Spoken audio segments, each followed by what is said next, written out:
We are live. Good evening, everyone. It is now 5:30, and I will call this regular work session of the Burnsville City Council to order. If the clerk would note that we have Councilmember Gustafson on Zoom, and we have Councilmember Keeley, Councilmember Schultz, and Councilmember Workman, and myself in person. So this is a work session, and our work sessions are informal. But I want to make sure that everybody knows that we're still operating under a COVID environment. And excuse me, I forgot to turn off my phone, and I will do that right now. We're casual, Madam Yeah. Mayor. Yeah, it happens. Yeah. In COVID. It happens more often. Yeah, we're still in a COVID environment, so tonight's meeting is a hybrid meeting. And so members of the public, you can watch this meeting online at burnsvillemn.gov/meetings or Comcast Channel 16 or 859.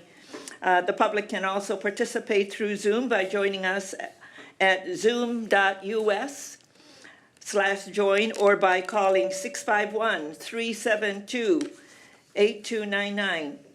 More information is available on our meeting's webpage and in the council agenda packet. If Zoom meeting attendees experience audio issues, we ask you to leave the meeting and log back in. This usually resolves the problem. Okay.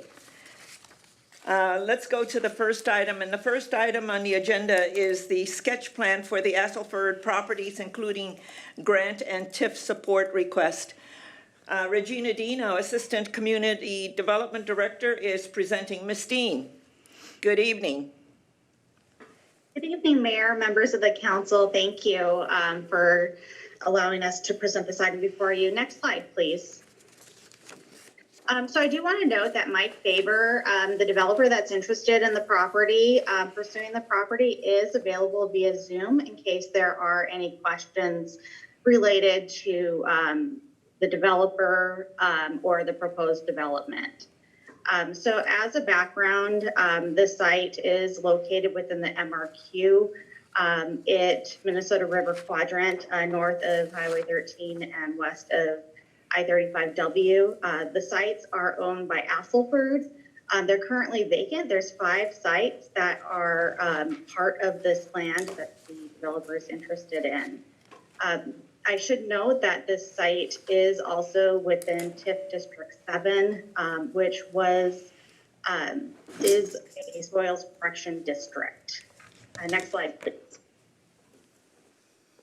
You may recall from our work in the comprehensive plan, our 2040 plan, that the site is within guided MRQ, but then we have specific plans that look at development over time, and this site is identified for industrial and office, and the proposal would be consistent with not only the zoning, the guide plan, and the future plan for the property. Next slide, please. So the actual plan that will be before you in future slides do show 2 16,000 square foot office warehouse buildings with clear heights of approximately 32 feet tall. He's saying one? I'm sorry, Mayor? The developer, are you saying 1 building or 2 buildings? 2, oh, okay. 2 buildings, 116,000 each. That's a typo. Okay. I'm so sorry. Thank you, Mike, for that typo. I apologize. That's a big difference. Thank you. So 2 office warehouse buildings, 116,000 square feet. We don't have actual exterior concept plans at this time, but I would liken what we have heard from the developer that it would be similar construction to what you're familiar with either United Properties type buildings or John Allen type buildings that we've seen recently within Burnsville. As part of the proposal, there is a lot of soil cleanup, environmental remediation needed on the site as it has to do with the existing conditions. And there's a large sewer line that runs through the center of the property that would impact the layout proposed by the developer, as you'll see in the next slide. Don't advance quite yet. That you'll see in the next slide, however. The developer is proposing a spring or summer construction of 2021. Again, that's a target date. Depending on the outcome of tonight, you know, things can be adjusted, but we've got our eye on those construction dates. Next slide, please. So this is the conceptual layout, which shows the two buildings. They would be one story. It would straddle the existing property lines. So if this does move forward, it will have to go through a preliminary and final plat process, and likely there would be deviations or variances requested as part of the plan. The sewer line does run basically through those existing buildings, so that would have to be relocated there. It's a large metro sewer line, so there is quite the expense to do that.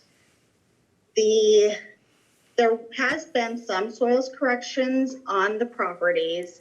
However, soils corrections were done on individual pad sites for the lots that you see today, and would not, the cleanup would have to be much greater than what was originally planned for. So that's a big cost to incur by the developer. Next slide, please. So we did engage, we have engaged Allers. I believe Jason may be on the call in case there's very specific questions regarding financial assistance.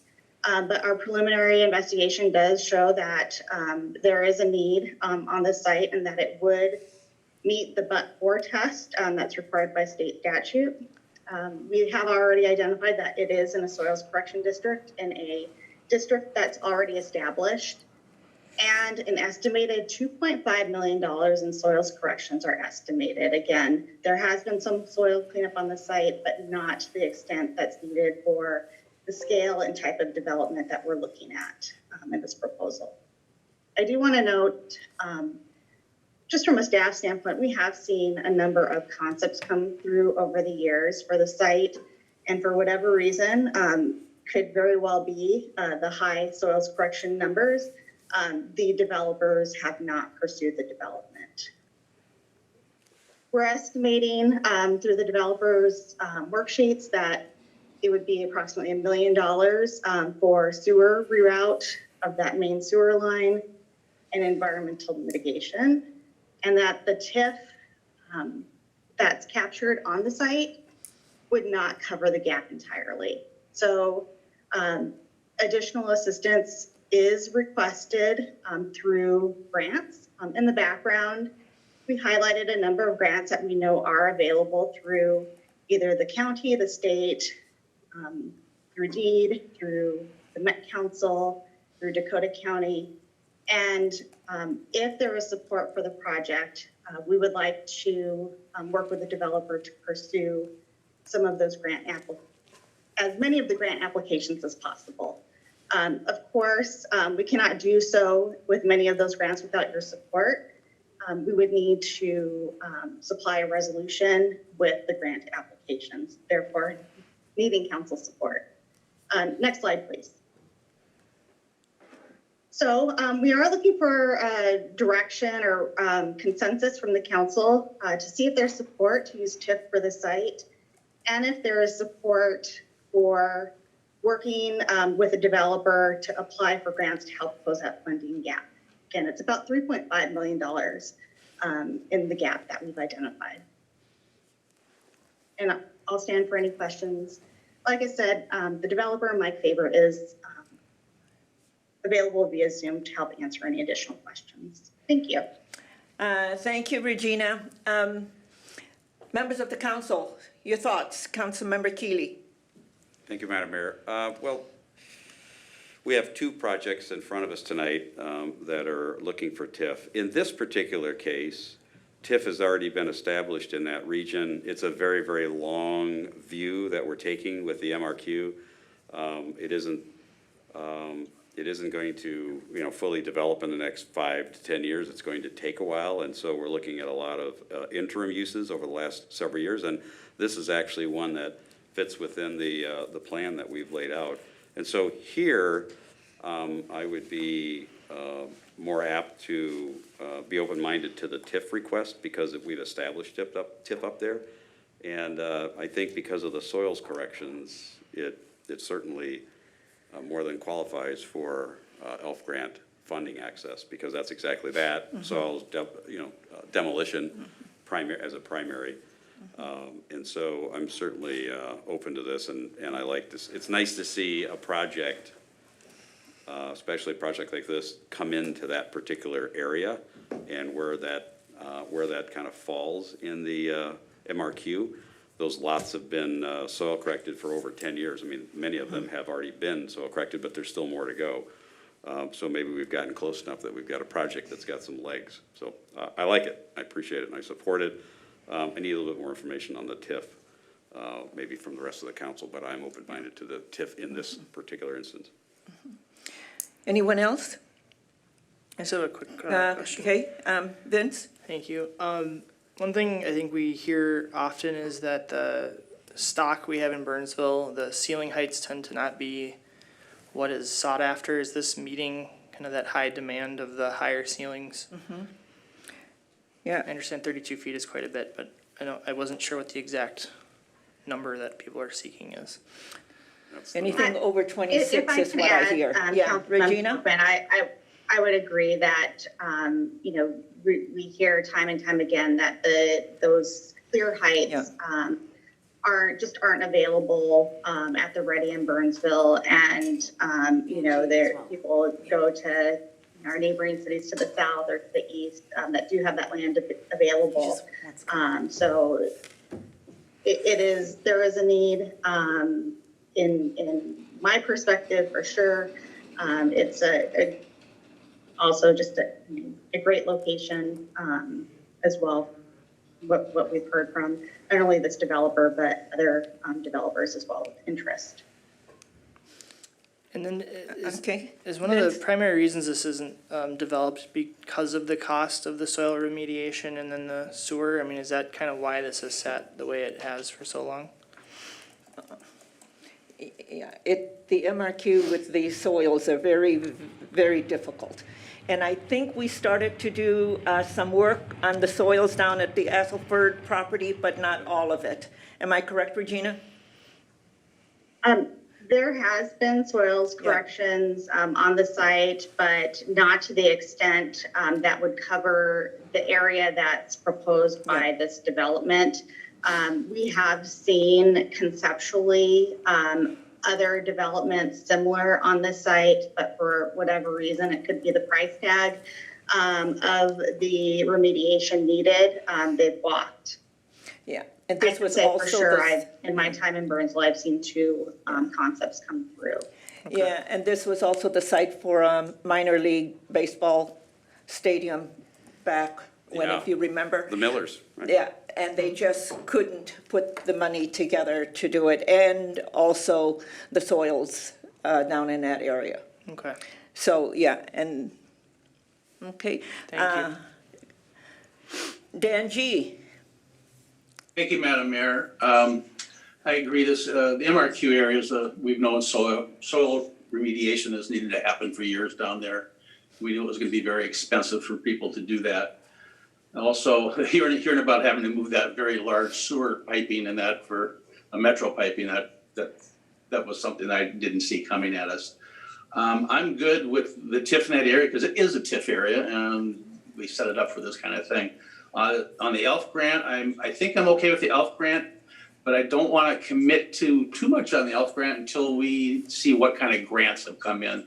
And so I would be very much in favor of the staff working with the applicant to submit for different grants that are available to us. And you gave a nice list out there, and I think within them we could probably find something in there where we're not doing as much ELF money, only because I know there's other things gonna be coming at us and not just the one that's on our next item that we're gonna be talking about. And then I'll end with, I was in transportation for 33 years operating warehouses.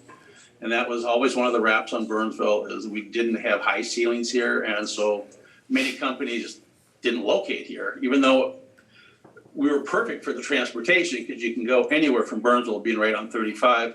But we didn't have the type of warehousing that you need for warehousing to work well for a lot of people. And so I'm excited about this going down there. I think it's going to be important to bring buildings like this into our city in those areas for jobs.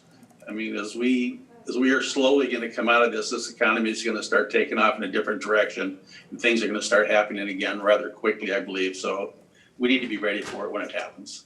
Thank you. Okay. I'm all in favor of this project. We've been waiting to get this area to begin to move, and it meets the but-for test.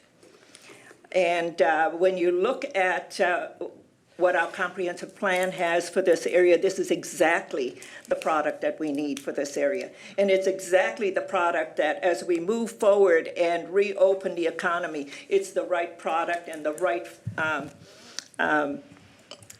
business for the area. So it meets the but-for test. TIF is why we went to the legislature to get authorization for this area, and this is the kind of product that we need to have there. So I'm in support of TIF for this area. We already have it identified. I also support staff work with DEED and other agencies and see what grants they have. I'm supportive of the ELF as well, because we need to also make sure that we are partners in making this work out for our community. Kara. If I may ask a question, and forgive me on this, what was the amount on the ELF grant request for this one? Regina, I think you had it on one of your slides, Yeah, but I if have I it could in the just background pop if you don't, if you. So we have not necessarily identified a specific amount in ELF for this site. What is available through ELF is 1.15 million. Yeah. It's set to expire in 2021, of September 2021. Yeah. And then we have an additional 1.1 million. So 1.15 and $1.1 million available. We can combine the amount and the request, and Dakota County CDA would have to approve that. Yeah. Do know it's only competitive in the sense that other Burnsville developments are interested in that money. We've, for some reason, seen a very, very high influx in the past, I would say, month of people really wanting that money. So I would leave it up to the council to decide if there's a priority project or if you want to split that amongst a couple of developers. Well, the important thing to remember is that this 1.15 million is up in September of 2021. We lose it if we don't use it. Yep. So let's make sure we understand what we're doing here. Then there's 1.1 million that's available until the fall of 2022. But this one, the 1.15, ends in September of this year. Okay. Vince, where are you with the TIF and the project? I'm okay with TIF. I would echo Councilmember Gustafson's sentiments that I don't want to jump too far ahead on the ELF at this time. I'd like to see what other grants the developer could apply for and possibly obtain before we commit to ELF on this particular project. Okay. Kara, I think I understand where you come down on TIF. So I do see on TIF for this one, because you're looking at doing something, the government has placed an impediment on using this property with that sewer pipe. So I do understand that, and I do think that when government makes an impediment such as that, they can assist developers in correcting that. So I have no objection on that. Okay. Mike? Yes, Mr. Developer. Mayor, council members, thank you for considering this. Just in the answer to some of the comments that you've made, I would emphasize that our view is that our need to close a gap of $3.5 million is because there are extraordinary costs that our competitors would not face on other normal sites, either in Burnsville or other communities. We don't view it as a profit center. We would be just as happy if the community would buy the site, do all the corrections, and then sell us the site for the price we had agreed to with the seller. I know that's not going to happen, but we're happy to document that the money doesn't flow to us. It just corrects the site so that we have a level playing field upon which to compete. That's all our request is. Our normal business of developing buildings, there's plenty of risk in that. No developer would knowingly take on an extra $300,000, let alone $3.5 million of costs that our competitors don't face. We really like the site. We're excited about working with Burnsville. I think maybe I'm speaking out of school, but I think your staff is excited about the potential for this project as well. And with your willingness to let the staff explore both TIF and the grants with us, we're excited to move forward. Okay, very good. What I hear there's consensus to direct staff to move forward. We're in support of the TIF.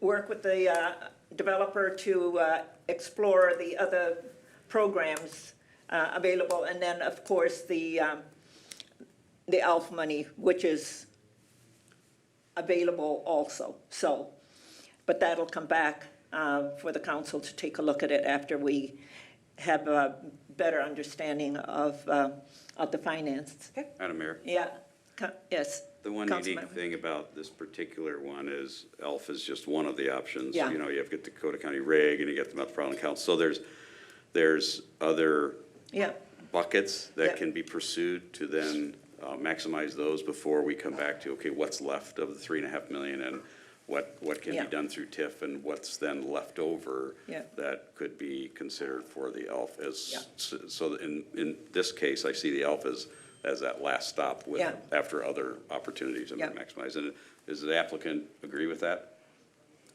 Yeah, Yeah. we're yeah, perfectly on board with that idea. To us, it doesn't matter which bucket the numbers come out of. Right. yeah. We just think it's a good It's project. and Yeah, just let's closing that work together gap. to try and make it. Yeah, Sure, and understanding we have a limited amount in our bucket, so, and we have, and I'm sure those other buckets have limitations too, but maybe not quite as limited as what the ELF is for us in the city. So I think that Dakota Yeah. County and that Metropolitan Council grant option definitely are worth Yeah. pursuing. okay, very good. Good luck. Thank you. And Regina is going to work with you, and we look forward to seeing you again. Sounds good to me. Thank Okay, you. thank you. Okay, the next item is the Economic Development Strategic Plan, and this is a goal 4. And Jenny Faulkner, our Community Development Director, is presenting this item. Good evening, Jenny. Good evening, Mayor, members of the council. Nice to see everyone. I'm going to get us kicked off here and just let you know that we've asked the Economic Development Commissioners to join us for this meeting, for this discussion in particular. And this is work that we're doing on the adopted Economic Development Strategic Plan. So this has to do with raising the awareness of our programs and evaluation of what programs do we have that are out there, what additional programs should be considered, and whatnot. So we've asked Jason Arsvold from Ellers has helped walk the EDC through this process, and he's the one, if you'll recall, that also helped us put together the ED strategic plan. So this is just getting towards implementation of your goals. And with that, I'll turn it over to Jason to talk about where we're at. And Madam Mayor, members of the council, just looking for your feedback on what Jason will present as we look to the next step of implementation. Madam Mayor, could I Yeah. just ask one timeline question before the gentleman starts his presentation? Sure, and welcome, Jason. Yeah, your Sorry, I'm question. not sure which one I should. Because we're still in COVID, and this, as I read through this, I'm like, wow, it's a struggle to work on something like this right now because we're facing so many other challenges within our budget. So Yeah. I didn't want to cut off anything. I just wanted to get a sense for what's the ideal timeline for this? I mean, is this going to extend into 2022 by the time we really get through the whole process and identify what it is that we want to do? Yeah. Or was there some pressure that we may have put on staff Yeah. pre-COVID, Yeah. say, to try and deliver this in 2021? Because Yeah. now I think this is one of those things that has to sort of yield to the circumstances Yeah. that COVID has put on the city. Yeah, I'm glad you brought it up because I have a note on it in my, because for me, we've got a big challenge for the '22 budget. And there are some, with regard to what Jason and Jenny are going to be presenting, there's going to be some money that they're going to need. Sure. Well, I'm not ready to do that. Right, and so So- if maybe Jenny could just give us a little bit of an overview of the timeline, and of course, we can do a lot of work and get the table set, and then just, delay having the meal, per se, if I may use that analogy, Yeah, absolutely. until maybe we get to a point in time in likely 2022 where we're talking about Yeah. post-pandemic city of Burnsville economies. right? Yeah, I'm not ready to, and I'm sure Melanie and, when we have big challenges for the '22 budget, I'm not willing to create more pressures Yeah. for our staff around that area. Melanie? Well, no, I've just asked Jenny and Jason to go through their presentation with that lens in mind, and they can address those questions. Okay, very good. Absolutely. Jason, you're on the Zoom floor. Okay, well, great. Thank you and good evening, Mayor, members of the council, members of the EDC. Again, Jason Arsvold with Ellers. We do have a brief presentation that outlines where we've been on this whole process. I do think you'll see as we go through this that there is definitely flexibility here and future implementation steps that are necessary. We've talked about the fact that this will probably be occurring over the next couple years anyways, maybe even, a few years, depending on how things go. So it can definitely be built around your needs as you deal with the challenges that, we're all facing. So next slide, please. So just a little background, and we've alluded to this already, but why are we even here talking about this? It goes back to the Economic Development Strategic Plan. Goal number 4 specifically is what we're talking about tonight. And that stated that there was a desire to enhance and build awareness around the city's existing housing and commercial programs and develop new programs as appropriate. And so that's how we started off this conversation.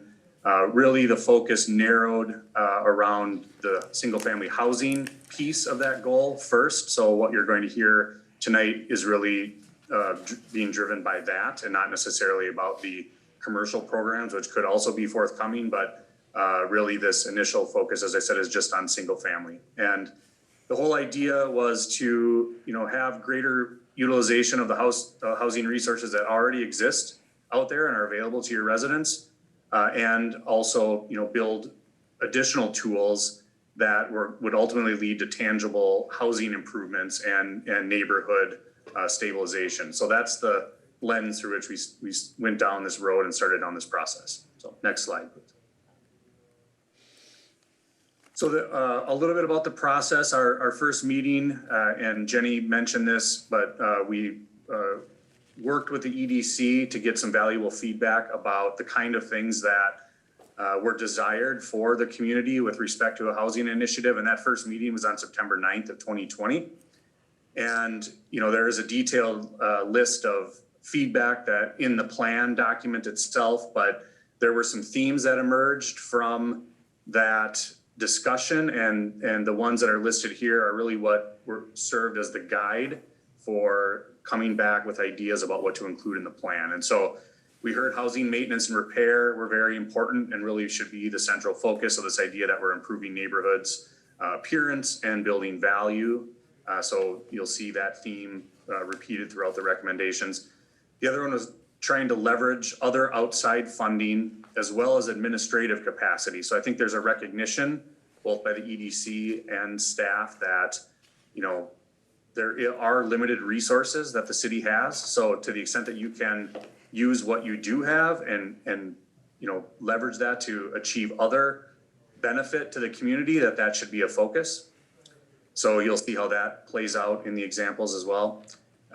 Enhanced marketing, and so that's just broadly speaking, making people aware of what is available to them. So there's a thought that there's some work that needs to be done around that.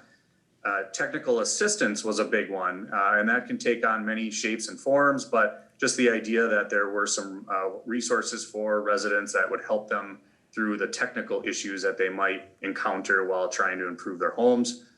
And then finally, this idea that any programs or efforts should focus also on Burnsville's older population and not just on young families. And the context of that was really a lot of this discussion was around this idea that we'd be helping, you know, young families improve their homes, but everybody wanted to make sure we weren't losing sight of the fact that there are also resources necessary for folks to be able to continue to stay in their homes. And so anything that was done should be mindful of that. So next slide.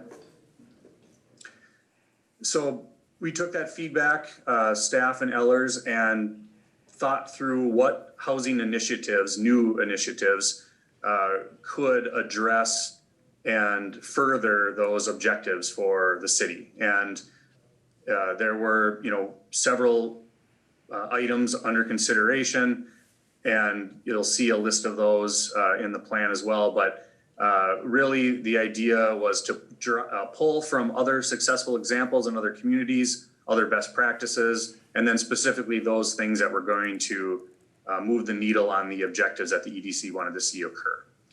And those ideas then were presented on November 12th to the EDC. And then the feedback from the EDC helped us to refine those, that longer list and refine that down into some recommendations that you now see in the plan, the 2021 Burnsville Housing Strategy document. So next slide. So diving into those specific actions that you see listed there, I'll go through those quickly and then certainly be happy to stand for any questions. But the one big one that came out of there that was a new initiative was this idea of creating a direct lending program for housing improvements and maintenance. And so there are several ways to go about that. Some of the specific actions that are identified in the document include identifying a third-party partners to assist in the origination and administration of the loan fund. So that's that idea of leveraging other administrative capacity. There are entities out there that will administer this on your behalf, so it wouldn't require the addition of staff time. You know, you need to go back and talk about what the underwriting criteria are going to be for these loans. Those need to be brought back for EDC and council consideration. This wouldn't just be something that, you know, you start up tomorrow. It takes time to develop these and talk through what the criteria are going to be. Figure out how you're going to pay for it. That's the next bullet point. And, you know, obviously we're sensitive to that given the earlier comments that were made by council members. And then finally getting to the point of implementation. So again, this will be a process and something that will move at the pace at which the council is comfortable. Next slide. Another initiative was this idea of preparing a strong plan to market housing resources and tools. So I talked about the need for marketing. The specific actions were the idea that there's an identifiable branding and messaging about Burnsville's housing program. So, you know, you can kind of think about that in other contexts of your life, you know, that people can see a print piece or something online and recognize that as Burnsville's housing initiative, something that's branded. There will be, you know, a budget for the marketing that would happen around this. You know, if you need to develop new materials, again, that's a budgetary item that would need to be deliberated and thought through and how that fits in within the context of the larger budget. You have some existing channels that you're already using to disseminate some of your existing materials and already materials that could include content about your housing program. So that's not really a budgetary thing, just maybe shifting around what resources you already have and orienting them towards housing. And then looking at what new targeted venues might exist out there to market this effort. And the EDC really provided some great feedback about some different options and different channels to consider for marketing these new housing initiatives. And next slide. The other kind of bucket was this idea of providing technical assistance as a resource to help with housing. So, you know, there were a long list of ideas around that. Some of this, the actions related to this would be trying to work with the EDC and council to find out which of those are, you know, most desired by the community. Some of those ideas were educational opportunities around home improvements. And those, you know, could take place both in person, you know, post-pandemic, and also could be available online and on demand for people that can't make it to a scheduled meeting. And so those are some good ideas that were offered up around those. And another big issue that came up was this idea that it can be a daunting task and intimidating for residents to choose and work with contractors. And so could there be something that the city can do to help with that process? And again, there are several different ideas around how that could take place, and you know, which ones are most appropriate for Burnsville would be the subject of future discussion. And then there was another idea around software that could be useful for residents. One example was a software that helps work with design of home improvements, decks or additions or things like that. And then also improved permitting and plan review software as well. Some of those things that could help make the process more user-friendly for residents and therefore make them more likely to want to invest in their homes. Next slide.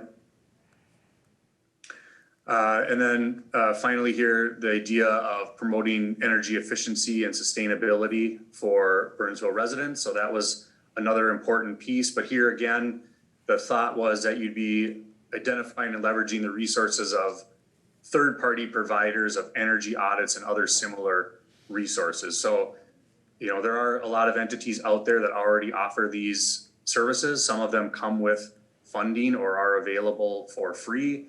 So there would be an opportunity to point residents to those resources and make sure they're aware of those things and taking advantage of those and bringing that benefit into the city of Burnsville. This would, you know, you could use your staff time to supplement these resources, and again, that marketing effort to help build awareness. So the staff time really isn't, you know, an added budgetary thing. It's just trying to, you know, reorient some of that work to make sure that what is available and what is out there is being accessed and used by residents. One other interesting idea was a renewal center, which would be a place where residents can exchange and recycle building materials. It wasn't that the city should take a lead role in actually building or developing such a center, but that helping to facilitate something like that could be done privately would potentially be a good use of the city staff time and lead to investment and improvement in the community. So next slide. So in terms of next steps, Jenny alluded to this, but you know, we really would be looking for any feedback that the council or EDC has. We would take and incorporate any changes that may arise that necessitate that within the document, and then really start to talk about how this gets implemented. And that, you know, could include a timeline about when and how these things would be brought back for future consideration. And of course, that timeline then could conform to whatever comfort level you all had around those things that might require additional budgetary approval or, you know, staff time that might need to be directed elsewhere throughout this whole pandemic until that's completed. But again, totally at your discretion with respect to timing. So I'll stop there, but I'm certainly happy to answer any questions about the plan or the process. Okay, Councilmember Dan G., you have a question for Jason? I have several questions, actually. Sure. First of all, I'm a big fan of whatever we can do to help our residents maintain this city and keep it looking good. And I know a lot of seniors do struggle that are on fixed income. Sometimes they have a lot of deferred maintenance, and it adds up after a while. COVID came along and the economy kind of got messed up for a lot of people for a bit. So there are people out there that do need help. I am curious from our own staff if we're getting many inquiries about any aid to help people with their homes and how to fix them up in that now is one of my questions. Also, on the direct loan part, didn't we just up what we give the county to do that type of thing, that they're administrating that before the citizens of Burnsville. If I recall, didn't we add more than just last year's budget on that? That's our CDBG funding. Yep. So we did add more to that in this last time around, did we not?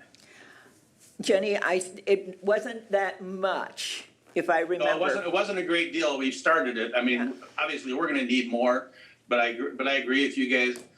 During this pandemic, especially with the what's coming up in 2022, we gotta really be careful what we're doing. But I ask these questions because I think we've been trying to move along in this direction, and things have gotten in our way in other ways altogether. You know, with the CBDG fund, I know we have ways to get things out to people about that, about the CAP agency, which is a great organization that will come in and help people in Burnsville here that need help, actually all over Dakota County. And I think that's funded by Dakota Electric and a few of the others as well, as far as the utilities go. So there's some areas out there that we can work with. But the biggest thing, I guess I'm gonna ask you, Jenny, are we getting a lot of inquiries from our tenants about these type of programs right now? Councilmember Gustafson, I don't know about a lot, but we do get inquiries from time to time, especially from folks who don't qualify from a bank, a financial institution, or they make more money than what the CDBG would cover, because you have to be very, low income to meet that. So sometimes there's a gap there for folks. So in the pandemic, I don't know that we've had a ton, this past year, but certainly people do call the cities and ask, what resources do you have? Okay, thank you. I know we're gonna have a hard time doing things this year, but I would encourage our council to look toward the future and plan for how are we gonna help people going down the road. It could be 2022, 2023, but I think we have to have that in the back of our mind is we gotta take care of our neighborhoods. That's so important out here. Business has been important for us. I think we've done more than a lot of cities to take care of our business, which was absolutely what we should be doing. But we have to do things for our residents as well if we can. And that's my opinion on that. With that, I will yield the floor, Madam Mayor. Thank you. Mr. L. Anderson, welcome. Good to have you. And you have a question? You have comments? Well, two comments. One is that some of this discussion got spurred by the fact that the old fire station land was being sold. And we were hoping as an EDC that maybe that money would be direct. I know, as in theory, it would go back to the general fund, but maybe directed into a special fund that would help fund this initiative without taking anything away from other ongoing sources of revenue. The other piece is you get a lot of older people, and I monitor Zillow quite a bit for the new listings that are selling their houses at a very low selling price because they haven't been able to upgrade them and get them in a shape that would allow the sale to be at a higher price and get more money out of their existing asset. Those are the two things I had. Okay. Council, any questions? I have a question. Okay. Vince? Thank you. Sorry, I had a dry spot. One thing that I've, noticed, or I'm wondering if there was any discussion on it as part of this conversation, that we often see in Burnsville is, I apologize, retention of first-time home buyers. So we know that a lot of times people come to Burnsville because we have natural affordable housing. And we get a lot of first-time home buyers, but was there any discussion or should there be any discussion about retaining those families and getting them to buy in and invest in Burnsville as long-term community members? How would you do that when it's a Pay private? them. Pay them. Where are you going to get the money? I don't know. I mean, that's the question, and that's maybe something we could discuss. I don't know what the answer is, but is that something worth discussing more? I don't know. Well, we're not a bank.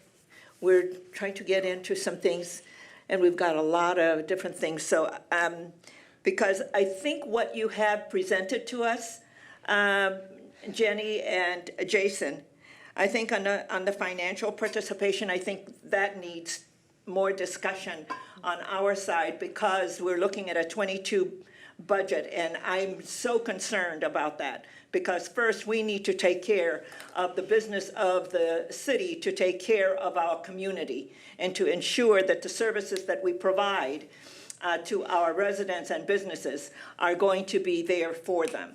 So before we even do anything with regard to the a loan program, I want to understand what that looks like, what it's going to be, what is that? Is that going to be something that we already have with the CDBG money we have? I know that's not a big pot. So, you know, I need more information on that. But for me right now, the 22 budget is of paramount importance. The technical assistance, great. We need to put up, and we've talked about it, to have a pool in place of technical assistance, so when people come in and they need an architect or they need a plumber, we can say, here's a pool of people that we do know that you can access. The marketing, we're already starting down that line. We can use what we already have in place and leverage the marketing strategies that we already have. I think, you know, we've got some things here that we can do. The regulatory tools, that's our wheelhouse. We know how to get that done.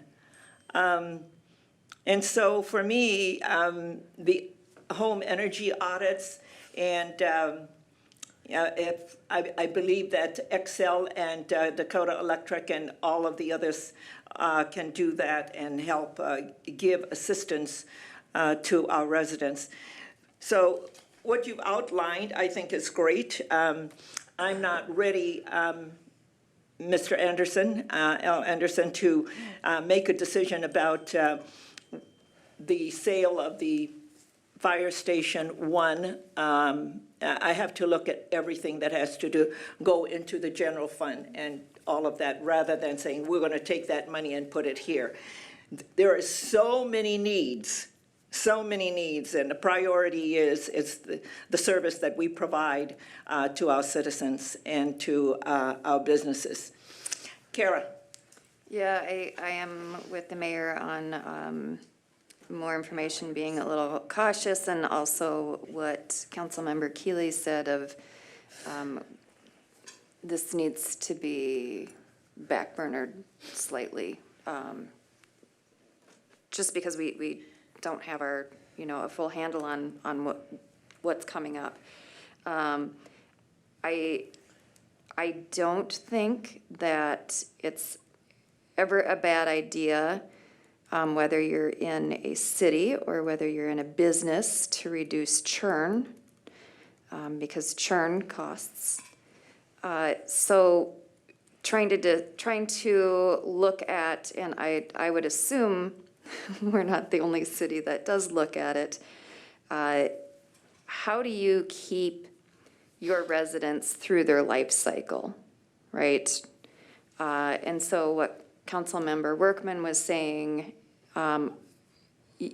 that's just one piece of the life cycle of a resident, and you want a city to be workable for people wherever they are in the life cycle. And yes, we would like to keep our residents. So, I mean, I'm sure Ellers has plenty of research and strategies on, you know, how to make your city appealing to people in their different areas of their life cycle so that they don't bail on you. I don't think it's out of line to take a further look at that. Okay. Jenny, you wanted to make a comment, and then recognize Jenny, and then I'll go back and recognize Al Anderson. Thank you, Madam Mayor, members of the council. Certainly want to recognize the budget constraints that we'll be dealing with next year. That has not been forgotten on us as we put this together. This can be certainly a multi-year plan. There are maybe some things we can do to improve our process as we look at kind of the customer service and the permitting side. I think there's definitely some improvements we can make when we talk about the technical assistance that may not cost much money. And so I think what we're looking for here tonight is if any of these kind of 4 items are non-starters, or you've got policy issues like, no, we don't ever want to do that, that would be good to know. And we certainly can take baby steps knowing that we have this budget consideration before us. But if you want us to put this on the back burner completely until a year from now or something like that, that would be good to know too. Councilmember Keeley asked at the onset, why now, right? Because was there some pressure? Well, we're doing our work, and this was one of the items in our ED strategic plan that we hadn't spent much time on up until just before COVID hit. So we thought, let's get started on this and put something together. And everything we do certainly is a budget consideration as we think of these things going forward. So those are just the comments that I'm looking for from the council and getting some direction. Okay. Thank you. Al? We talked about technical assistance. I used some technical assistance from the city recently when I needed to have some trees trimmed. And believe it or not, the city has a whole list of contractors who are, they've paid their, insurance, and the city has made sure they paid their insurance.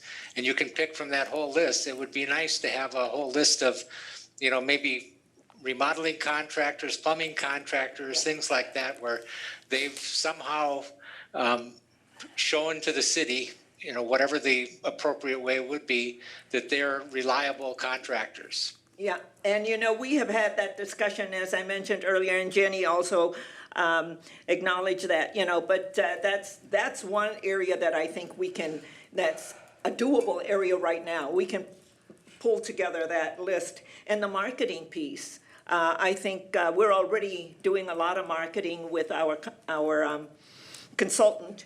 And so I think that's available. I don't know how much that's going to cost us as we move forward, or is that something that's within the marketing budget, Melanie? But I think that's something that we can certainly take a look at. But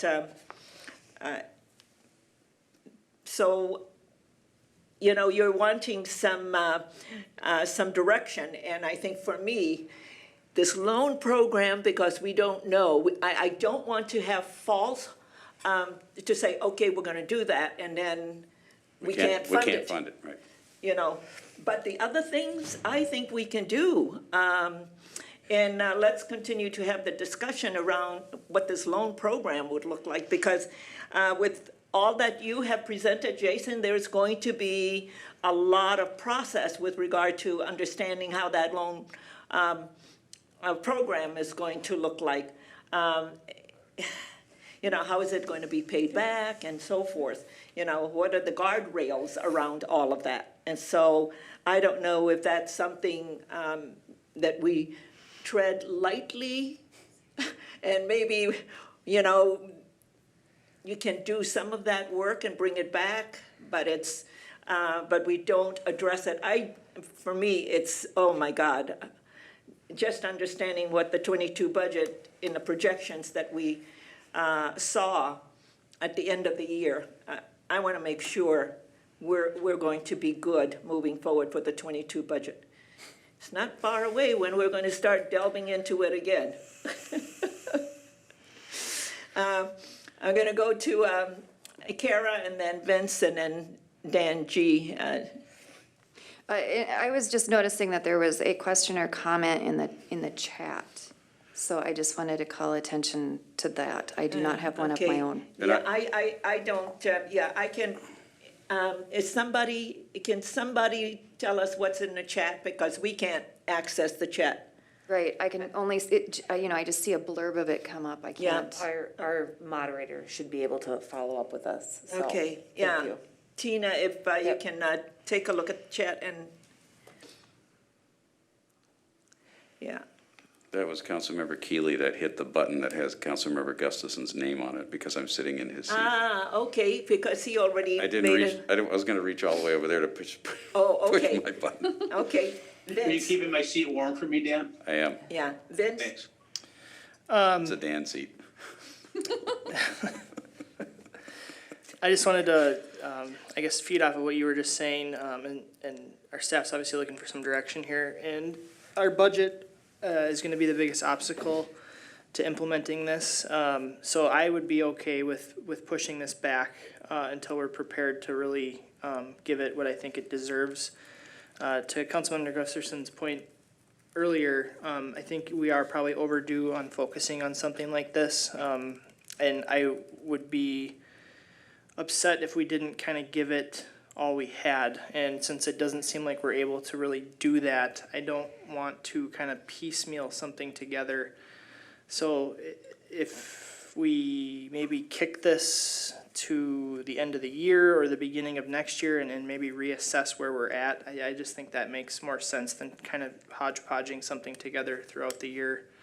Constantly looking over our shoulder to see how it's gonna impact our budget. Okay.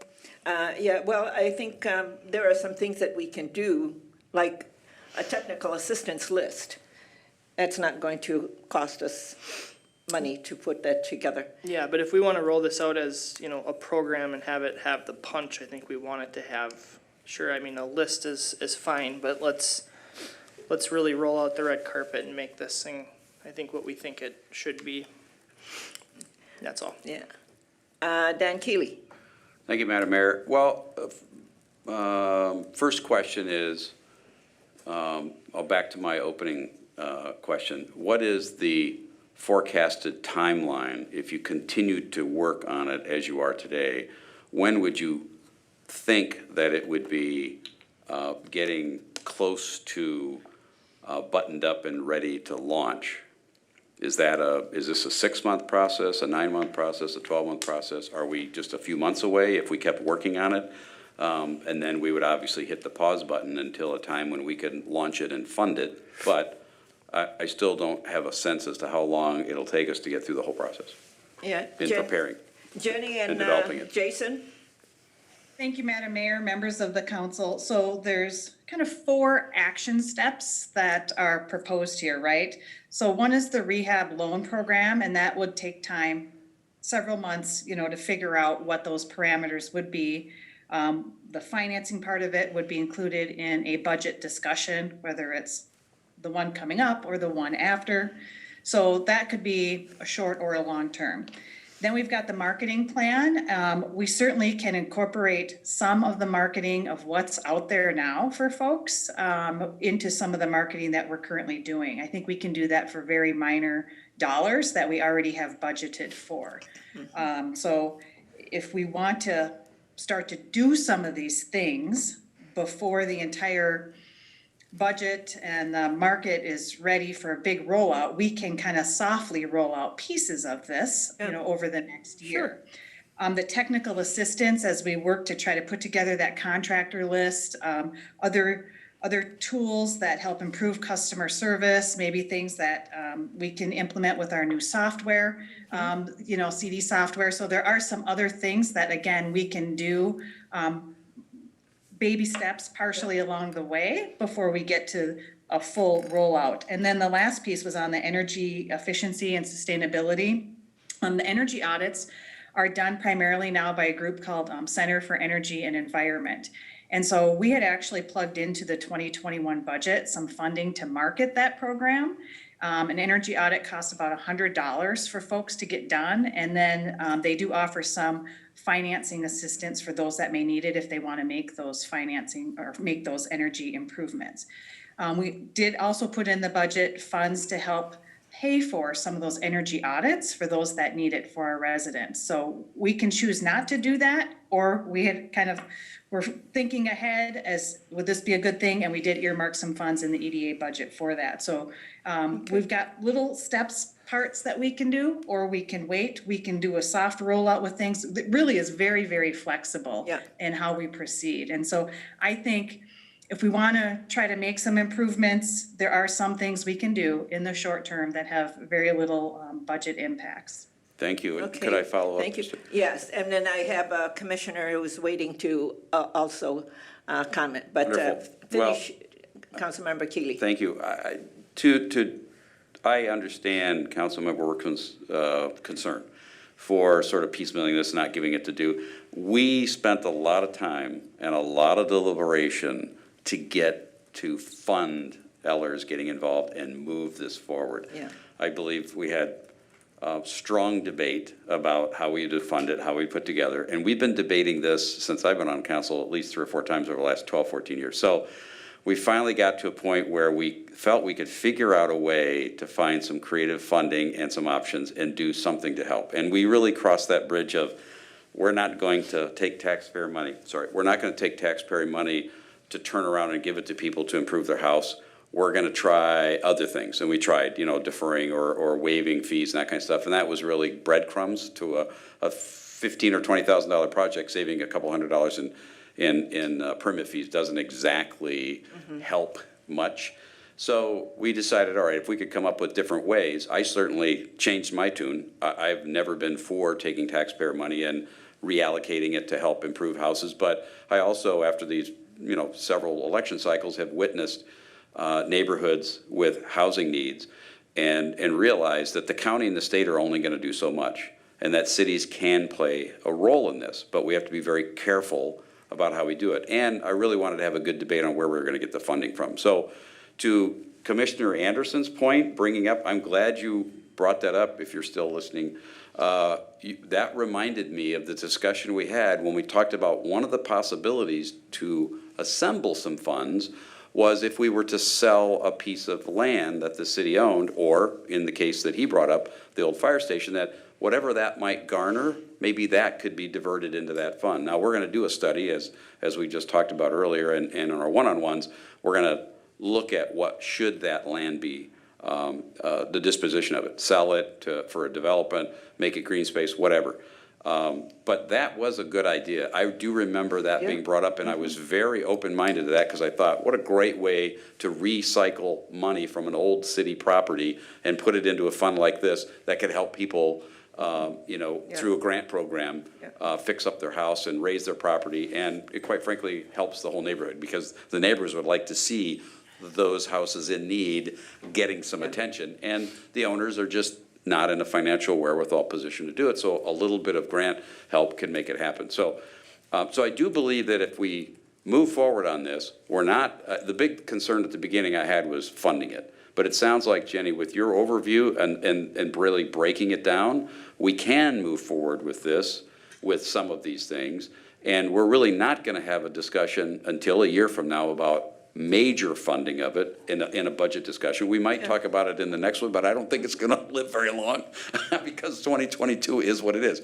So I think it's a 2023 budget discussion, but between now and then, We can still help. there are things, if the old fire station sells and we are looking at where we can put that money, and that could be seed money to help launch the program before we give it any, so we walk with it before we run later on with a bigger discussion.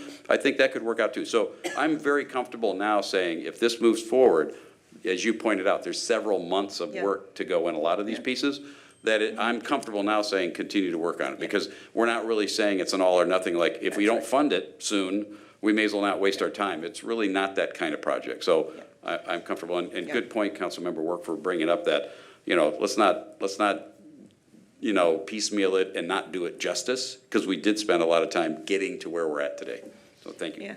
Well, we usually do a lot of things where we are cautiously moving towards something that we want to achieve the goals and objectives that we have. So sometimes we're chunking it along, but it gets done. And so that's what we have. So Commissioner Crystal Fetchett, you're on deck.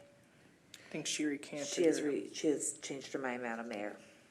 Al Anderson has indicated a desire to speak. Oh, okay. Mr. Anderson, Al, you're on deck. I just wanted to clarify, when I said the fire station sale, I didn't mean the existing fire station, number one.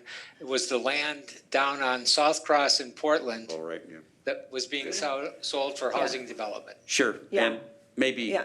kind of one and the same thing. Property the city Yeah. owns that we might be selling, and then where do those proceeds go? But I thought it was a great point, because it did Yeah. remind me of that meeting where that was thrown out, and I thought it was a good idea Yeah. to help fund this kind of program, is assembling funds from things like that. Yeah, and I think our staff has been very good at identifying these kinds of things and bringing it before us. And then we can take a look at it. The other part is that, we'll look at the big picture, but if you've got some things that we can do better at to move this program along, then we do it. Okay, Jenny's is got her there hand up. anyone else who wishes to speak? Jenny's So- got her hand up. Jenny? Yes, thank you, Madam Mayor. I was just going to say that these discussions will be ongoing. If you're generally supportive of the plan and the budget considerations will come before you, and I will keep you updated on our progress, or Melanie will, or we can do a check-in. So the ED strategic plan, was a multi-year plan. We didn't set out that we would do it in a year or 2 years. These were just, in fact, I don't even think we put a timeline on it. In my mind, it's kind of been 5 years, and we'll be doing a check-in at your February work session on these things, just to keep that ball moving. So the timeline is our own, it's your own, and this is your plan. And so we are looking forward to moving the ball ever so slowly on these projects, but there are some things we can do to make a positive impact, I believe, and help meet your objectives. Okay, so council, direction, staff to continue the work. Yeah, I think they have a good understanding of where we're at, Yeah. and now what the process is going to be over the next several Yeah. months. So, I mean, I don't see any reason why they can't continue the work on it. Yeah. Okay, I think they can continue. They're good at getting all of this done. And as Jenny said, this is one of our goals and objectives. It's, we put the program together, and then we get to achieving what we want to do with the housing stock in our city and helping our people. And I do believe it's going to evolve over time too. Once we get it going, we'll learn, it'll evolve. We'll have many more discussions, but in developing the base plan, Yeah. we got a ways to go anyway. Yeah, okay. Is there consensus for staff to continue the work? Okay, I'm seeing nods. So, Jenny and Melanie, go forward. Thank you very much, Council. Okay, very good. I always like direction, good, bad, but I don't like indifferent. I like direction. Yeah, well, when the direction is clear, then you can do your work. If the direction isn't clear, you can't do your work, and then it falls back on us, you didn't give good, clear direction. Yeah, So- in this case where we say there's no money but keep moving forward, that's okay because we've got time. There's a lot of steps to be done before we have to face that quote, Yeah. funding question. Right? And there's some things here that when people call and we have a list, Al experienced that when there was tree removal, and we have a list. Yes, marketing, we're doing that. We can start with some of those things, yeah. The big ticket item is the one that we have to tread slowly. But there are some solutions that we have in place. Okay, thank you, Jenny, and thank you, Jason. We now move on to the sketch plan for 3401 Highway 13. This is including TIF and ELF assistance. Regina Dean, our Assistant Community Development Director, is presenting this. The Zoom floor is yours, Regina. You're muted. I'm muted, sorry about that. Unmute yourself. Good evening again, Mayor and members of the council. Next slide, please. This particular site before you is by Roars Development. They are interested in pursuing the site at Highway 13 and Diffley Road, right on the Egan border and entrance to our city of Burnsville. The development team is on hand if there are any specific questions, and they're looking for your feedback and guidance today to see if they should move forward with pursuit of the site. So the site, again, located at Highway 13 and Diffley Road. Many of you may refer to it as Mr. B's or the Riverview Center. The site does have a vacant car wash and a retail building, which is mostly vacant.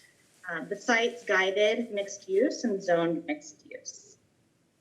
Next slide, please.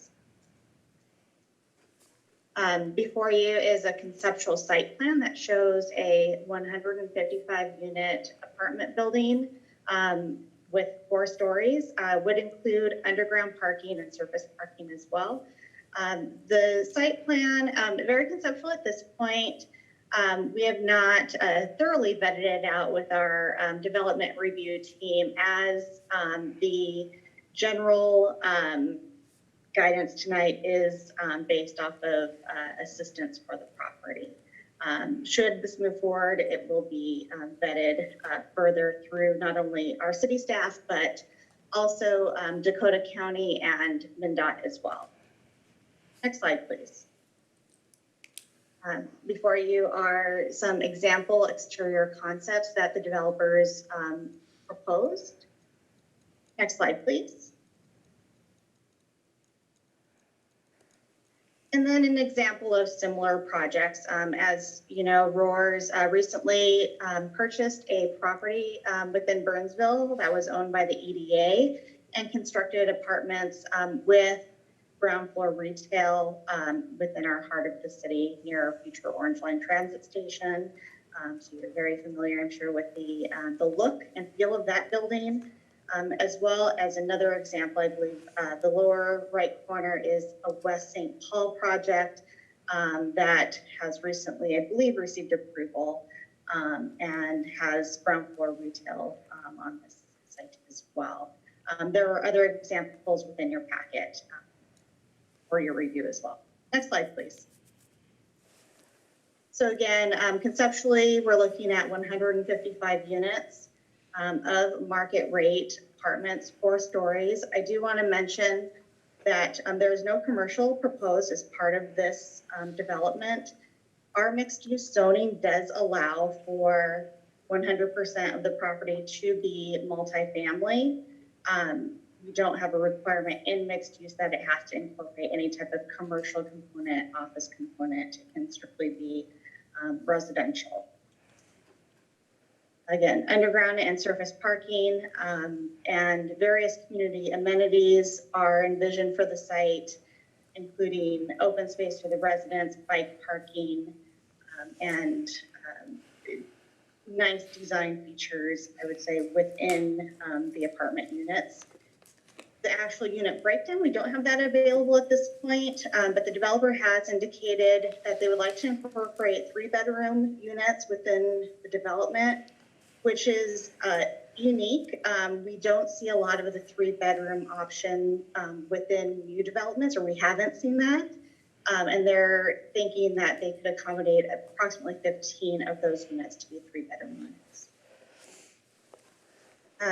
The request before you again is for the use of TIF and ELF.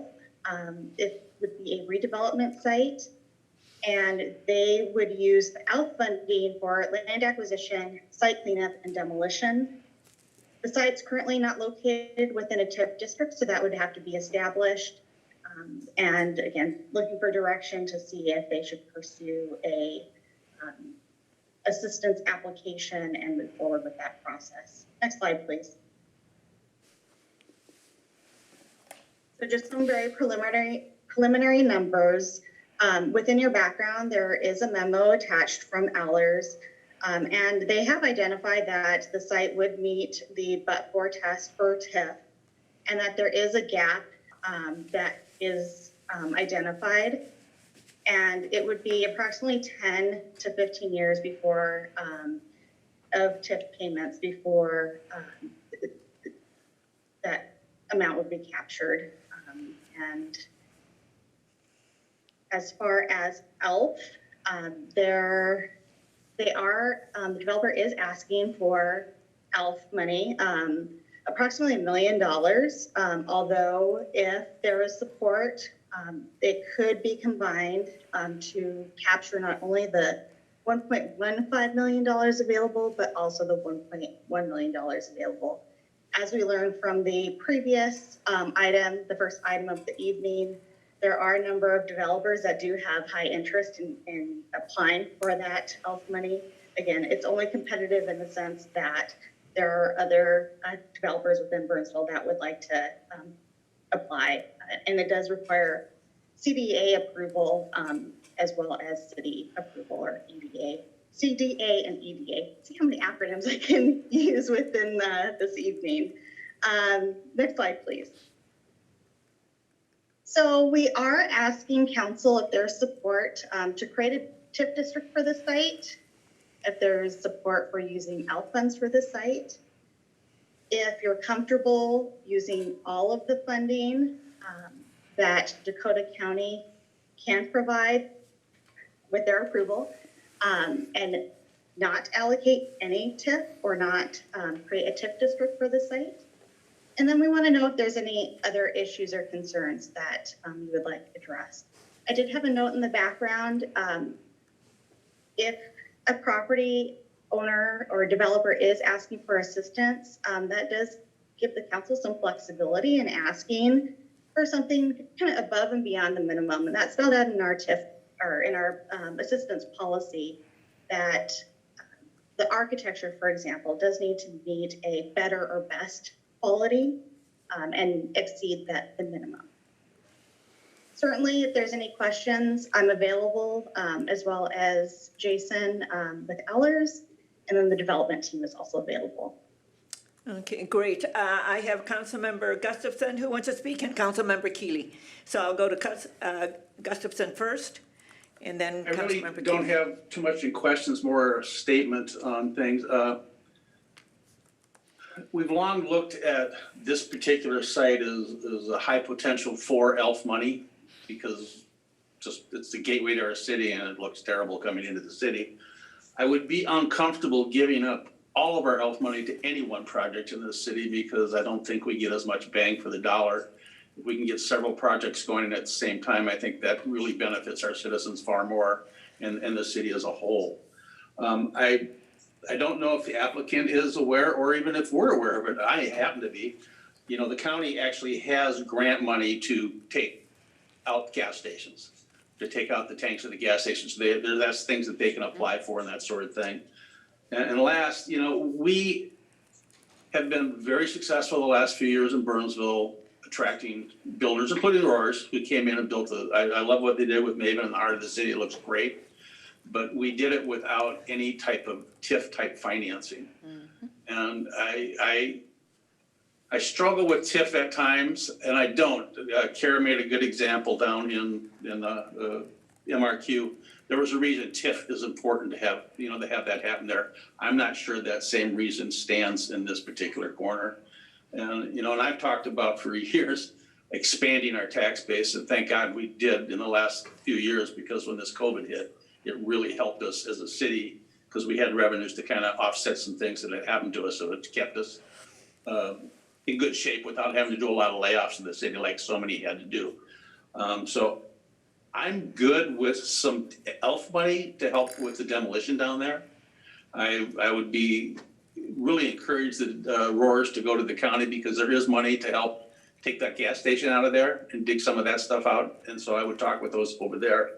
But as far as TIF goes, I'm not comfortable giving TIF to housing projects. It just doesn't make sense to me. It doesn't create jobs or anything like that. And so I'm good on ELF, not so much on TIF. Okay, Councilmember Dan Keeley. Thank you, Madam Mayor. Well, I appreciate Roars. They brought a great product in at 13 and Nicollet, and it filled up fairly quickly, so it's a reflection of the quality of their product, the attractiveness of their product, and I'm glad they're still interested in doing more work in Burnsville. And I do appreciate the transparency in this background where we see things like the developer fee at 6%. Yeah. And talking to some commercial developers, that's a little on the high end in current activity. A lot of people are talking 3 and 4% in today's market with things going on. So in my opinion, I think the developer fee is a little high. And there's $1 million extra in there that could cut the gap down by $1 million. And I also am a little concerned the developer cash is at 22%. That's also a little on the low side. 25 and up to 30 is more normal. At least 25, I would say. So it seems to me that that 2 million gap created by, in my opinion, a high developer fee and a little bit low on the developer cash side could be closed. I'm 100% in support of $1 million from the ELF grant going to this. This project is quite clearly something that is perfect, and we've talked about it before for the ELF grant, so I'm thrilled that Roars is bringing a project forward. I think, the ELF grant was for demolition and land acquisition and other types of things, and, demolition of this property would probably be somewhere in the $250,000 to $300,000 range, maybe a little bit more because of the gas station. And so we might throw out, it might be a $500,000 ticket for that, which would be the defined use of the ELF grant, one of the defined uses. And so putting another $500,000, bringing it up to $1 million is actually maybe what I would think of in my head as we're willing to put another $500,000 on top of the demolition out of the ELF because the city desires that to be redeveloped. And it is a terrible eyesore for coming into the northeast entrance into Burnsville. So it's high on our priority list, and it has been on our target list. So additional ELF money, I think, is warranted. Beyond that $1 million, I'm not sure I see a reason for us to go beyond that. And to the question of TIF, I am not in favor of TIF for this project at all. I think $1 million in the ELF is a nice contribution by the city for this particular project. And if that were to be, 1.1 million, for instance, a little bit more, I don't have a problem with that. But beyond that, I think that's a serious contribution on the part of the city towards this project. We like the project. I certainly like the project. I want to encourage it to move forward, but I think they have to go back and retool their numbers and make it fit within $1 million grant from the ELF grant. Kara? I very rarely vote in favor of TIF, like extremely, extremely rarely. And the project before, yes, there was a structural element, an impediment placed there by government which needed to be corrected. This one does not fit that extremely high bar for me, and I do have an admittedly high bar for that. So this does not fit it for TIF. It does appear to fit within the parameters set by ELF. I do not feel strongly one way or another on that one. I will go with council majority on that one. So whatever the council majority feels on that, yes, no, or amount, they will have my support. Okay. Vince, do you have any comments? Yeah, I'm very familiar with this parcel. You lived here once. Of course you do. For anybody that's Sort of. not sure, our office used to be in this mall for many years, and so I'm not sure what's happened there in the last 3 years, but a couple of things I'd want to examine that I think have the potential to change, and if the developer Roars is aware of this now, that's probably a positive, but I don't know how old those tanks are at Mr. B's. I'm pretty certain those are original. I don't think those have ever been replaced. So I see the potential for increased costs in remediating and removing those tanks if there's issues underground that we're not aware of. And I'm also aware of, well, I don't know where they're at now, but I know that this building owner has been approached in the past, and their price, I don't know the exact number, but I know it's more than I think any reasonable person would expect for what you look at there. So my guess is we wouldn't be here talking about this if Roars hasn't done their due diligence and at least kickstarting a conversation with the current owner. And then the last comment, I've, for whatever reason, really held on to the belief that I think there should be some commercial component on this corner. I've always kind of envisioned a grocery store or I think we all want a Trader Joe's in Burnsville, but it just, to me, it makes sense to have some commercial at that corner. If Metcalf goes, which it's on its way to going, Egan has said that they're going to put in single-family residential, whether it be single-family homes or townhomes. So that area is going to be fairly concentrated with residential, and I just think it makes sense to include some commercial and not just kind of a one-off, but really incorporate it into that corner. So if, to Ms. Dean's point, that if we're going to assist, we have maybe the leverage of asking for more, that would be my ask, is that we see what commercial would look like in that corner. But to answer the questions, I'm not in favor of TIF on this corner, and, depending on the variables, I could be okay to get on board with ELF grant, contingent on some commercial on that corner. Yep. So that's where I stand. Councilmember Dan Gustafson, your hand is up. Thanks, Madam Mayor.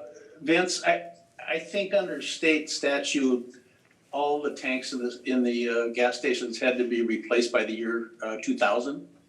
And so that probably is fairly newer, but that's irrelevant because it has to come out anyways, no matter whether it's old or new. And again, I'll say again that the county does have grant money to for the removal of those tanks. So that's going to help with the remediation of all that. Metcalf, I agree, our school board certainly wants to sell that property if they can, but they have a long ways to go. They have a legislative process they have to go through. They have to change how those funds can be used. And I don't see anything happening in that maybe for the next couple of years. Because it's a ways to go to make that happen. Okay. Thank you. Okay, when I looked at this, when I looked at this project, I said, in our comp plan, we looked at this as a mixed-use property. It's big enough for mixed use, and just having one product on it, it's not the highest and best use. So I agree with Councilmember Workman. There has to be multiple uses there. Housing TIF, we've never had to prime that pump, because if you look at the report from the multi-housing industry, they had a banner year in 2020, and they're looking at an even better year for 2021. And if I understand correctly, Roars has, built buildings throughout the metro area and have not used TIF. If they're going to want to look at the ELF grant, maybe, but like Councilmember Keeley, I looked at that financial plan and I'm thinking, no, I was in development.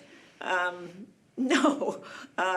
So I have to see better numbers to entertain the ELF also, but this is not the highest and best use to just have one product on that property without a mix of uses. So it appears that there is no appetite for TIF. There's an openness on the L4, but for me, it's got to be better than just one product. Madam Because- Mayor, yeah. could I just, Yeah. I did reach out to, and certainly Councilmember Gustafson being in that industry can speak to it. I reached out and talked to some commercial agents and developers to get their opinion, because I've always saw that as mixed use as well. Yeah. Because there is commercial there, Yeah. we sort of envision it staying and having Yeah. residential on Yeah. top, so I think the mixed use.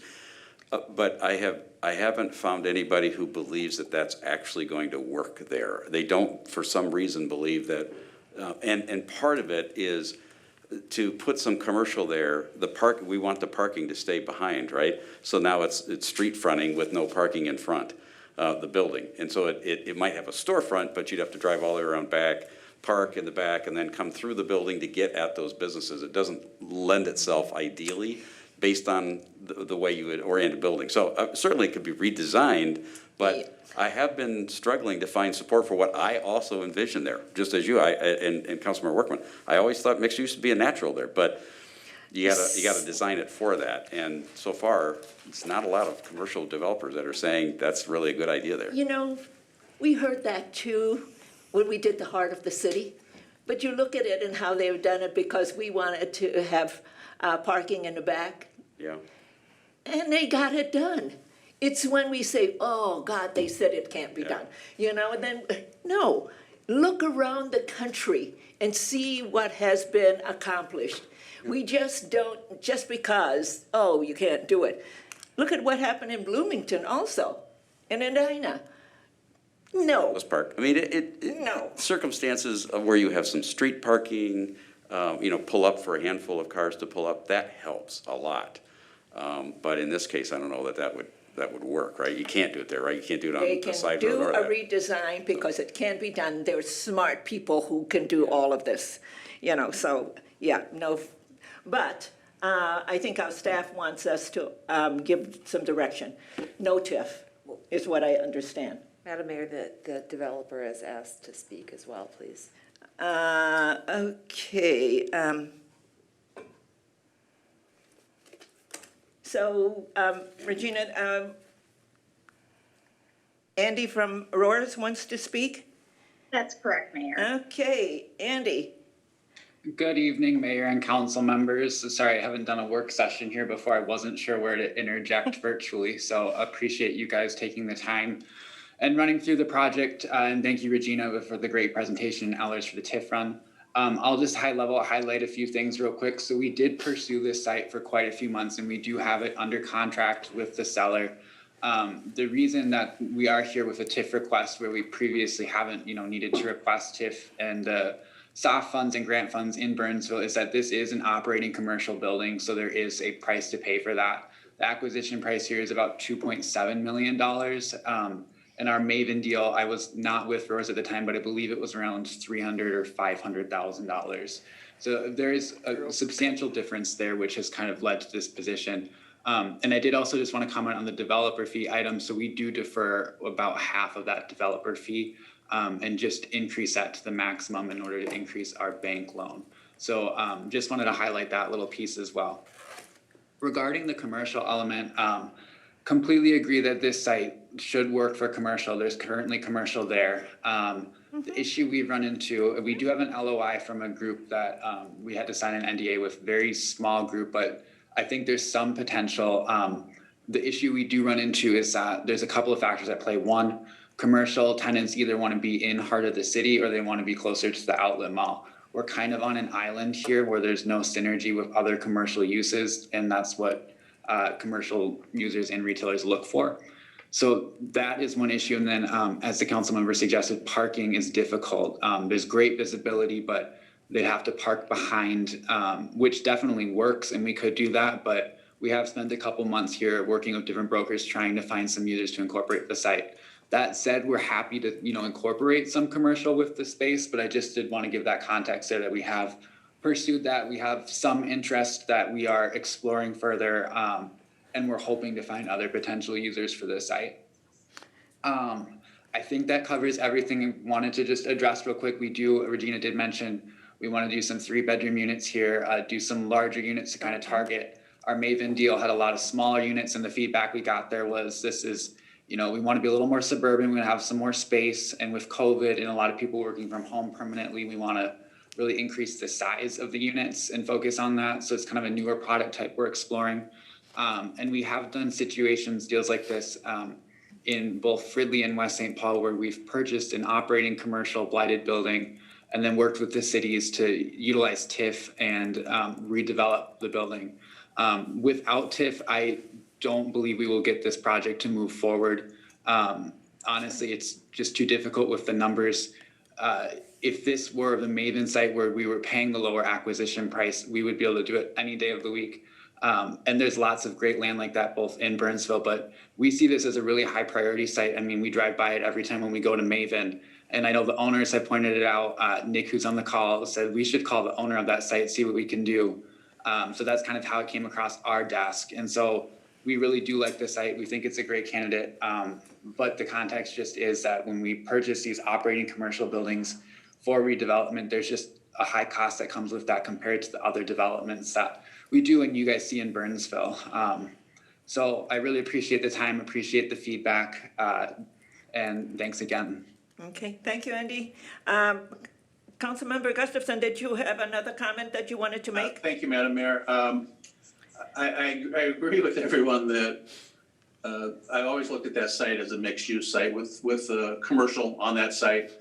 And I agree with you as well. Also, Vince, that Trader Joe's over there, we'd all love it in Burnsville and everybody would flock there. Unfortunately, everybody would flock there. And I kind of have a little concern about the parking issue that could incur from all of that. But you're right, Elizabeth, they're smart people. They know how to figure all that stuff out. Yeah. My concern is foreseeing commercial on a project in this environment when we have so much commercial property that's vacant.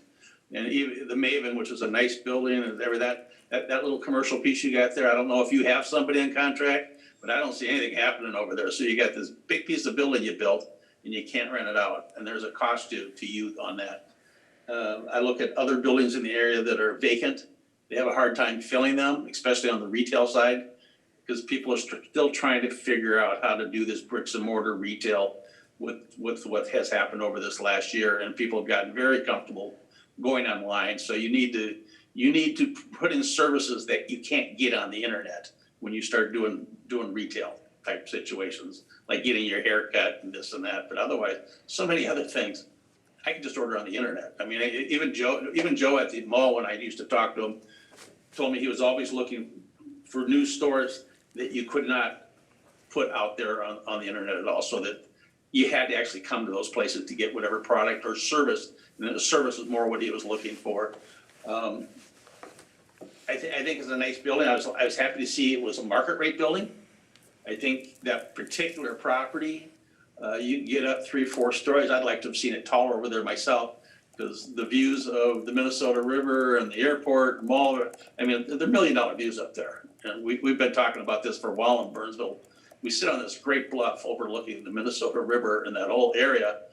And we don't have any buildings tall enough for people to live in that can actually just look at downtown Minneapolis and look at the river and look at the airport. And, so if I were to make any changes or suggestions, I'd tell you to go up a couple more stories on this thing, because I'm sure it's there. And renting the top floor of one of those buildings would be very desirable for a lot of people.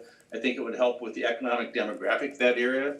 You're right across the street from a really nice development that was built a few years back, and it'll grow. And Vince is right. Metcalf's going to come in. Something may happen. If it does, it may be a lot of single-family homes that will complement the area. So I wouldn't put the caveat in there that you have to do retail. If you have someone, that's great. Put it in there. But if you don't, then we should do the project. But I still have a hard time with TIF on this one. Okay. I apologize, Mayor. Can I add one thing to that real quick? This is Andy with Roars. Okay, Andy, I'll recognize you.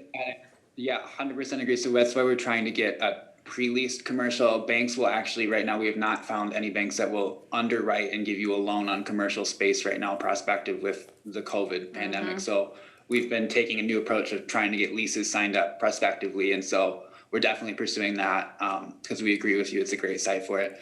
And we're also looking into doing 5 stories, and we'll definitely see if we can get up to 6 here. Above 6, you do have to change construction type, and then we're talking a whole new numbers game that gets very difficult to make work anywhere in the Twin Cities. But thank you, Councilmember. Okay. Councilmember Vince Workman. Thank you. I just wanted to make a couple of quick closing statements on this. Andy, when you say that this is an operating retail building, when we left, our business left, it was nearly 100% occupied. When the current owner purchased this building for $2.1 million, they asked almost everyone to leave, and I believe they're down to 3 tenants in that building. It's the bar, the massage, and the barber. That's correct. So it's barely operating. The reason I push for commercial here is because it it just makes sense to have it at this corner, and with Synergy, you know, being close to the outlet mall, I think you're less than a mile that way to the east and less than a mile to the west to additional commercial where, I don't mean to keep talking about our office, but where we ended up relocating to. You know, you're clearly the professional on this. I'm not gonna pretend that I'm a developer. But it just, to me, seems like there's some wiggle room here to make this work, just based on what I know about this property. I haven't seen the current owner do anything to this building since they purchased it besides paint the original wood shingles gray. There's still an A from our sign hanging on the side of the building. So the reason I bring all this up is because I see the potential for this corner, and you have a proven track record of building beautiful buildings, and none of this is a slight against Roars, but I don't know. I feel like time is on somebody's side, that there is the potential here for something mixed use, and maybe bigger and better than what we're seeing right now. So that's all I'll say. Okay, Kara? I know council is interested in what type of building is built here. And the only reason why I'm speaking is, while there may be a majority view, there's not a consensus on that. I literally do not care what you build there.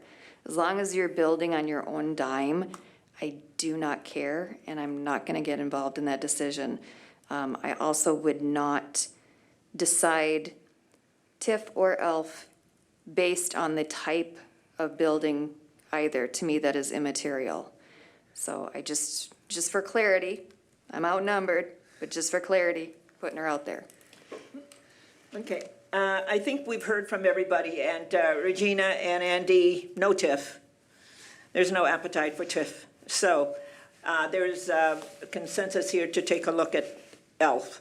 But that's what I'm hearing. If I'm hearing incorrectly, then somebody let me know. But there's a possibility of looking at the ELF grant, but no TIF. Okay? Are we all good? Thank you so much. We are going to take a break before the next item. Jenny, are you ready to tee up the next item? We're going to take a break and then come back. So a 7-minute break. Okay? All right. Sounds good.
Keely? on him, but he did. I took all the good ones too. Okay. I went and bought a bag of Famous Amos What is that? Oh, cookies. cookies. I think he picked out every. I will now reconvene the Burnsville work session. And the next item is going to be introduced by Regina Dean, our Assistant Community Development Director. And this is the environmental review process presentation by the Environmental Quality Board. Regina, and you're going to introduce our guests. So the Zoom floor is yours, Regina. Thank you once again, Mayor. Yes, we have Trina and Denise with the state of Minnesota, specifically with the Environmental Quality Board, and they will be giving a presentation on an overview of EAWs, AUARs, EISs. I mentioned I was going to drop a lot of acronyms today, and the purpose and the city's role as a governmental unit in the process. They're certainly open to answer any questions that you might have. As you read in your background, the city has had experience being the regulatory authority in EAWs, most recently related to the KMM development, Quarry expansion, and the Healy-Ramey residential project related to the number of housing units. Certainly able to answer any questions. We do have Jen Desrud, our city engineer, that can help answer any questions from an engineering perspective as well. And I will turn it over. Okay, welcome, ladies. Good evening. Who is going to go Mayor. first? Katrina, are you going first? Okay, welcome. Yes. Good evening, Mayor and Council members. My name is Katrina Hapka, and I'm going to have my video on for this little introduction, but my bandwidth appears to be a bit low, so I'm going to turn it off shortly after the introduction. My name is Katrina Hapka. I am the Environmental Review Program Coordinator for the Minnesota Environmental Quality Board. I provide technical assistance and outreach to citizens, local and state government units, and project proposers. Joining us this evening is also my colleague Denise Wilson, who's the director of the EQB's Environmental Review Program. She's waving at the camera right now. With that, today we're going to be discussing environmental review in Minnesota, including the policy, purpose, and process. And with that, I'm going to turn off my video so that we don't lose connection. Next slide.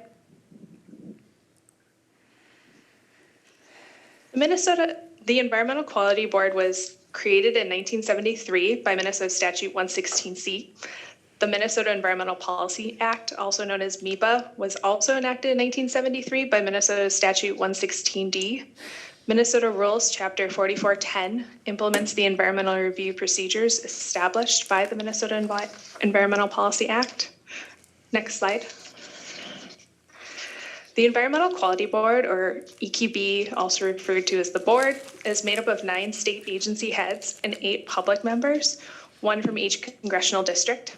The board is supported by program staff, including my colleague Denise and myself, who work on environmental review, as well as Katie Pratt, our executive director, and 4 other staff members who work on issues affecting Minnesota's land, water, energy, and climate.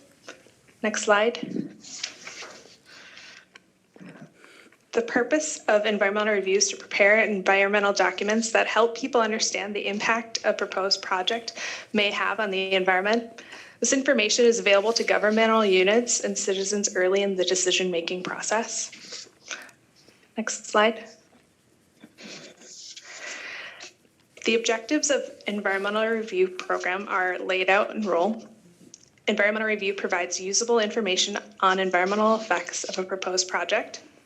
Environmental review provides the public with access to decision makers. It delegates authority and responsibility for environmental review to the governmental unit most closely involved with the proposed project. It works to eliminate duplication in processes and reduce delay and uncertainty in the environmental review process. Next slide, please. A few characteristics of the environmental review program. Environmental review is broader in scope than permitting. During an environmental review process, there's a moratorium on all final approvals and construction until the process is complete. It's important to note that projects do not pass or fail environmental review. It is not an approval process. And it works to inform project designers early in the process. Next slide. Next, we're going to talk about who does what. There are some key roles to understand in environmental review. As I mentioned, the EQB oversees the environmental review program, including providing technical support to responsible government units, project proposers, and the public, as well as publishing environmental review notices in the weekly EQB Monitor newsletter.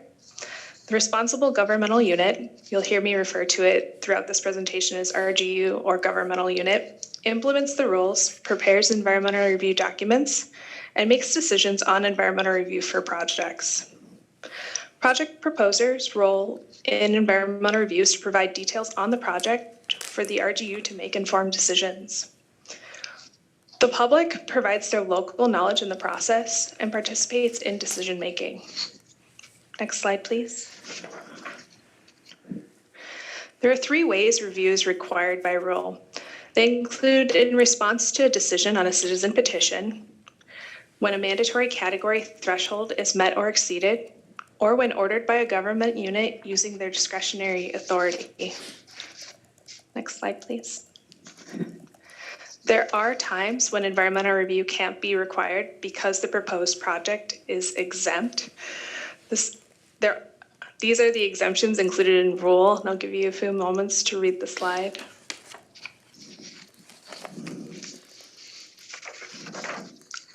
Next slide, please. Next, we're going to talk about the 4 environmental review processes. The 4 environmental review processes include environmental assessment worksheets, or EAWs, citizen petitions, alternative urban area-wide review, or AUAR, and environmental impact statement, or EIS. Next slide. A little bit on the frequency of environmental review processes. In 2019, the most frequent type of environmental review was EAWs, with nearly 74% of the projects reviewed using the environmental assessment worksheet process, consistent with previous years. Also similar to previous years, nearly 2/3 of the projects were reviewed by local government agencies, including city, county, township, and other local government units, such as soil and water conservation districts. Again, these numbers reflect the typical distribution of process types in government agencies. Next slide. Next, we're going to talk about citizen petitions. Citizen petitions are a way for citizens to bring proposed projects with the potential for significant environmental impacts to the attention of their government when environmental review is not mandatory. The EQB receives the petition and reviews for completeness before selecting the government unit who will make the decision on the petition. It's important to note here that part of the required content for a citizen petition is material evidence about the potential environmental effects from the proposed project. And also it's important to note that the petition must be signed by at least 100 individuals who live or own property in the state of Minnesota. Once the assigned government unit receives the petition, they evaluate the information within the petition and make a decision on whether or not to require an environmental assessment worksheet. The timelines and decision criteria for this process are also identified in rule. Next slide, please. Next, we're going to talk about environmental assessment worksheets, or EAWs. An EAW is prepared one of 3 ways, either as the result of the decision on a petition, like I just mentioned, when a proposed project meets or exceeds the mandatory category threshold, or discretionarily upon agreement between a project proposer and a government unit. For an environmental assessment worksheet, the process begins when a project proposer completes the 6-page standardized 20-question environmental assessment worksheet form and submits the data to the government unit. The EAW form discloses information necessary for the RGU to decide if an environmental impact statement is needed. Next slide. This graphic represents the 7 basic steps in the environmental assessment worksheet process marked by milestones. As you can see, the majority of the project time is spent between the government unit and project proposer earlier in the process. After the data submittal is complete, the remaining timelines are outlined in rule, and the process should take approximately 4 months to complete.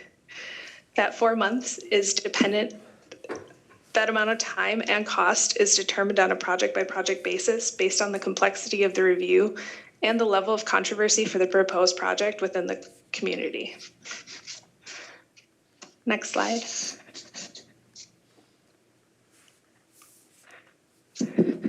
An environmental impact statement, or EIS, is prepared, again, one of a few ways, as a result of a decision on an environmental assessment worksheet, when a mandatory category threshold is met or exceeded, or discretionarily when a government unit and project proposer determine an EIS should be prepared for a proposed project. The analysis also includes an assessment of alternatives, as well as the environmental, economic, and social impacts. The final decision on an environmental impact statement is a determination of adequacy. And it's super important to note that the final decisions on a citizen petition, on an environmental assessment worksheet, and on an environmental impact statement are all appealable to the Minnesota Court of Appeals. Next slide, please. Now we're going to talk a little bit about alternative urban area-wide reviews, or AUARs. While an environmental assessment worksheet and environmental impact statement are designed to look at individual projects, an alternative urban area-wide review is designed to look at the potential environmental effects from anticipated projects within a defined contiguous geographic area. To use the AUAR process as a substitute for an EAW or EIS, a government unit must have an adopted comprehensive plan with the elements required in Minnesota rule, or have received authorization from the EQB chair. The AUAR document uses a list of questions adapted from the EAW form, but provides the level of analysis of typical urban area impacts comparable to an environmental impact statement. The AUAR acts as a substitute for an EAW or EIS required for qualifying projects, but it is important to note that some projects are not eligible for coverage under an AUAR. For example, petroleum refineries that meet or exceed the mandatory category threshold either for an EAW or an EIS. It's also important to note that an AUAR must be updated at least every 5 years or earlier if the conditions in rule are met. Next slide, please.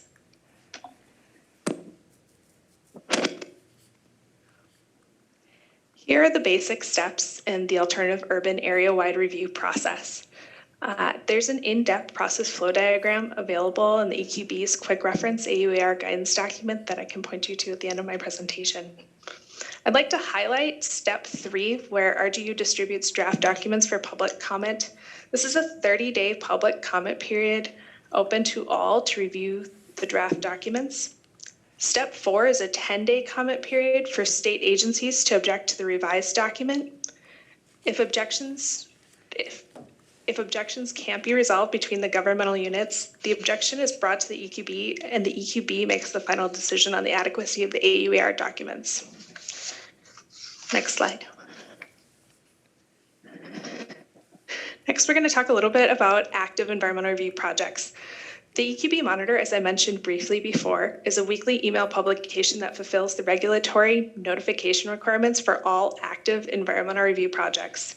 It lets people know when public comment periods begin and end, as well as informing people about final decisions on environmental review documents. It also shares information about public meetings for proposed projects. On the right, you'll see a screenshot of the environmental review projects interactive map. This map allows people to find information on all projects that were published in the EQB Monitor and are actively undergoing an environmental review process. Next slide.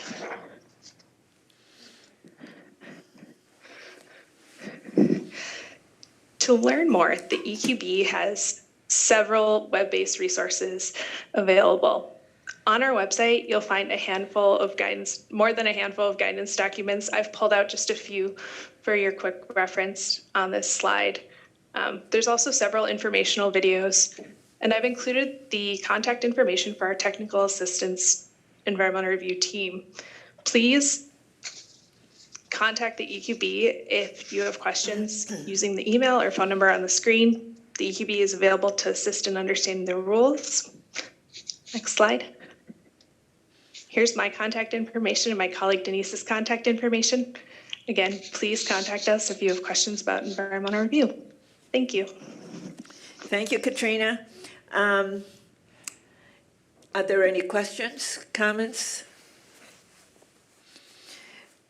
No, Yeah. Madam Mayor, no Yes. questions, but just very informational, educational. This is something that Yeah. I think every newly elected council member should have that presentation, maybe Yeah, on so, video. so we understand the So you can, difference. yeah, it's just a piece of Yeah. many things that we need to understand, but that one is a very confusing one to, when you just have sporadic exposure to it without an explanation.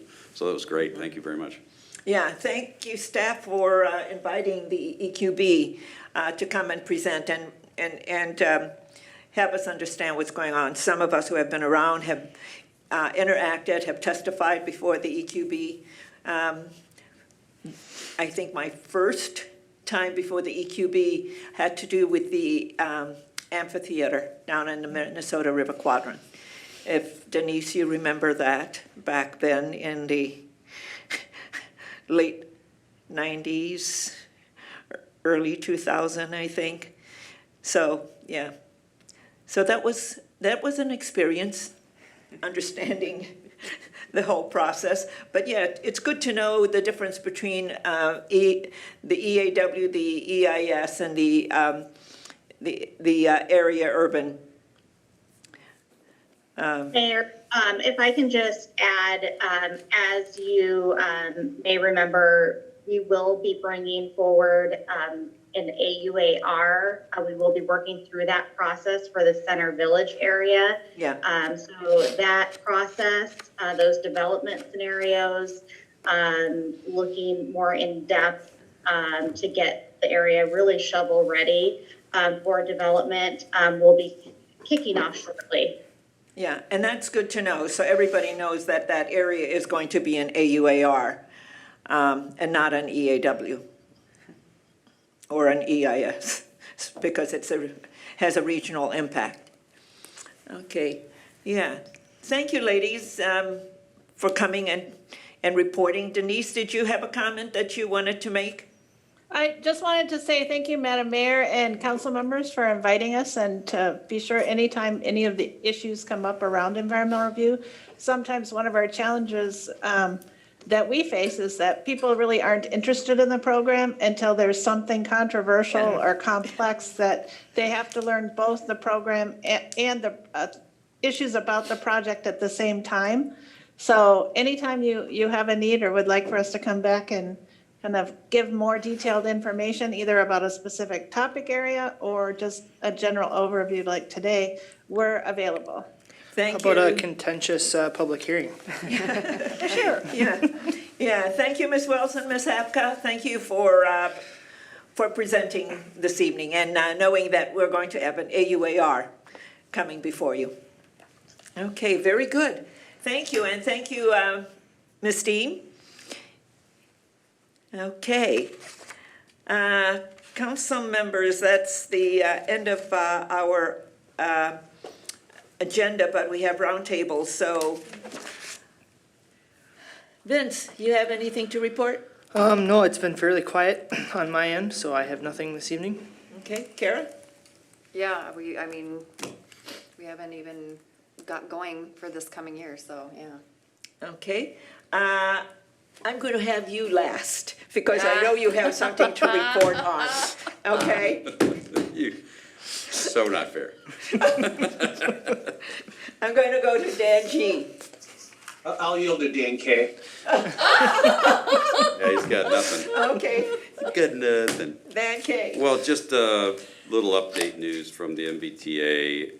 The red line was turned over to Met Council, but we're still continuing dialogue about what a BRT is defined at, and we're working with our lobbyists and with the Suburban Transit Association and our legislative officials to continue that effort to really bring some focus on a BRT as defined in state statute does not qualify the red line as a BRT.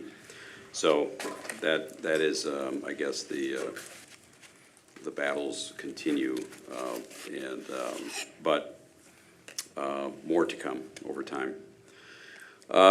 Suburb to suburb ridership is still about 65% of prior levels and kind of creeps up a little bit, so still strong. And most all suburban and even Metro Transit are reporting strong suburb to suburb ridership. It's just the express in the downtown that is continually suffering from the downtown being closed. I just spoke with some folks last night that have some offices in downtown, and they said it's desolate. Yeah. It's terrible.